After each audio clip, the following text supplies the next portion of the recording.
Tatanan dunia baru ini akan membawa dunia menjadi satu kesatuan sistem yang bahagia, damai, dan juga harmoni.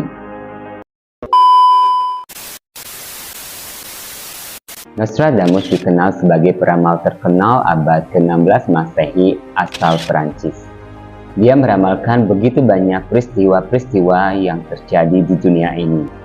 Dimulai dari kematian rajanya sendiri, Perang Waterloo, Perang Napoleon, Perang Dunia I dan II, terbunuhnya John F. Kennedy, pandemi flu pada tahun 1918, bahkan dia juga meramalkan tragedi penyerangan WTC atau World Trade Center pada tanggal 9 bulan 11. Salah satu dari ramalan Nostradamus yang cukup fenomenal adalah ramalan tentang terjadinya Perang Dunia Ketiga.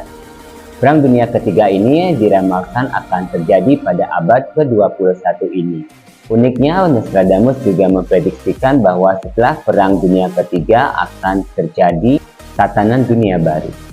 Tatanan dunia baru ini akan membawa dunia menjadi satu kesatuan sistem yang bahagia, damai, dan juga harmoni. Lalu bagaimanakah huru-hara akhir zaman menurut perkiraan atau ramalan Nostradamus? Dalam perkiraan atau ramalan akhir zaman yang ditulis oleh Nostradamus, ia menulis bahwa nantinya akan muncul kesatria yang karismatik dan berwibawa dari negeri timur. Kemungkinan negeri yang dimaksud oleh Nostradamus ini adalah negeri India. Diceritakan juga sebelum Perang Dunia terjadi, negara India dan Cina berupaya untuk menggalang negara-negara timur dalam sebuah forum besar. Sedangkan negara Rusia mengalami revolusi lain yang bertujuan untuk menggantikan sistem negaranya menjadi sistem yang lebih baik. Diprediksikan juga nanti kalau negara Rusia akan kalah perang dan dikuasai oleh negara Barat. Perserikatan bangsa-bangsa mengalami perpecahan karena maraknya diskriminasi ras, sedangkan PBB tidak mampu untuk mengatasi persoalan intern di dalam internal anggota-anggota mereka. Karena PBB sudah bobrok, nantinya akan muncul organisasi politik baru dari daerah timur yang nantinya bisa memberikan pengaruh positif bagi seluruh dunia. Menjelang detik-detik Perang Dunia, nantinya akan ada meteor yang jatuh di Samudra Hindia yang nantinya bisa merusak negara-negara di daerah pesisir. Dan inilah awal dari luluh lantaknya dunia. Negara-negara Timur Tengah menjadi negara yang diktator dan bersahabat erat dengan negara Cina. Salah satu negara besar di Timur Tengah ini yang diktator nantinya akan mengepung Iran, sehingga membuat Iran memutuskan untuk meminta bantuan kepada negara-negara Barat. Namun pada akhirnya mereka kalah. Kekalahan Iran ini nantinya akan memunculkan perang di Afrika Utara dan juga di Timur Tengah itu sendiri. Negara-negara Arab nantinya disebutkan akan menyerang Israel yang merupakan sekutu dari negara Barat. Mereka juga menggertak negara Afrika yang banyak bersekutu dengan negara Barat. Perang pun merembet ke Eropa.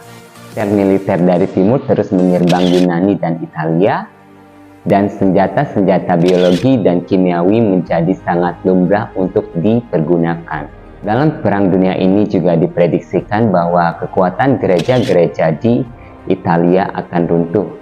Imam Kristen akan hancur dan Paus ditangkap di istananya di Vatikan dan beliau meninggal di dalam tahanan.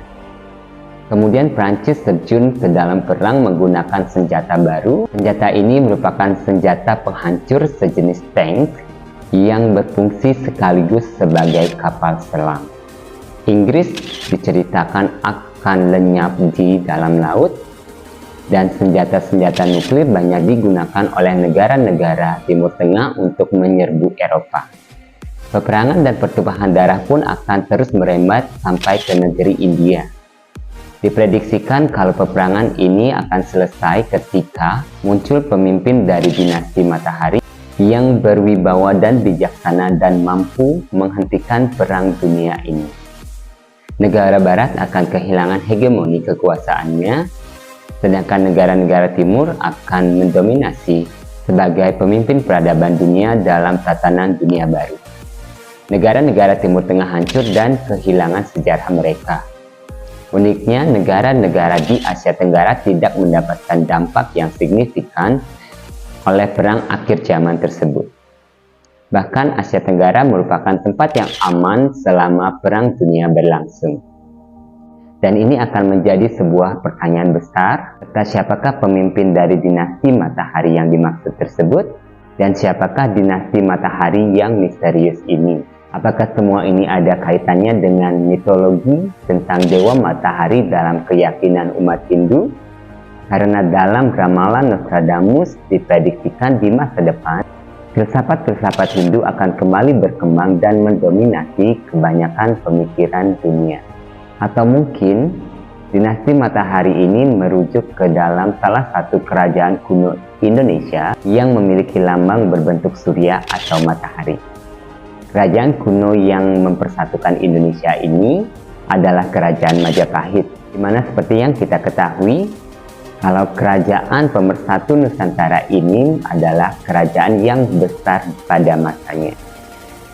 Ramalan-ramalan Nostradamus ini dapat kita baca atau dapat kita telaah pada buku Nostradamus dan Tanda-Tanda Perang dan Bencana pada abad 21.